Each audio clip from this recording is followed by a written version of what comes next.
यळकोट यळकोट जय मल्हारच्या जयघोषात जेजुरी गडावरून खंडोबाच्या पालखीचं करा नदीवर शाही स्नानासाठी प्रस्थान झाले। अधिक मासातील सोमवती अमावस्येचं औचित्य साधत देशभरातून लाखो भाविक जेजुरीत आलेत। संपूर्ण गड भंडाऱ्याच्या उधळणीनं सोन्याचा झालाय।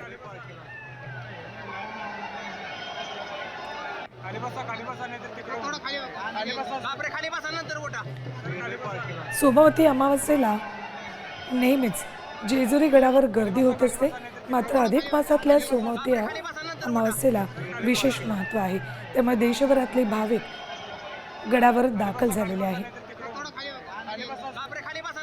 तर ही ड्रोन दृश्य ही नयनरम्य दृश्य आपल्यापर्यंत पोहोचली आहेत ड्रोनच्या माध्यमातून विश्वजित साळुंखे यांनी।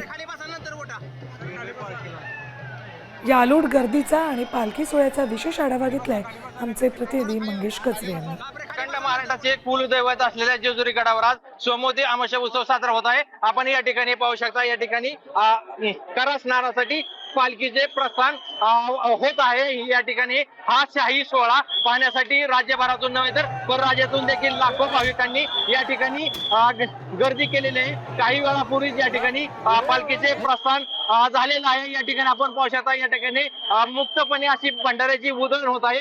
अधिक मासामध्ये ही सोमवती अमावस्या आल्याने या अमावस्याला फार मोठे महत्व प्राप्त झालेलं आहे। आपण या ठिकाणी पाहू या ठिकाणी या सोमवती अमावस्येनिमित्त जेजुरी गडाला आकर्षक अशी विद्युत रोषणाई देखील करण्यात आलेली आहे। या ठिकाणी पालखी आता करा नदीकडे प्रस्थान झालेलं आहे आणि ही पालखी करा नदीमध्ये पोहोचल्यानंतर श्रींना करा नदीच्या पवित्र जलाने जलाभिषेक घालण्यात येणार आहे आणि त्यानंतर या सोमवती अमावस्येची सांगता होणार आहे। मंगेश कचरे, साम टीव्ही न्यूज, जेजुरी।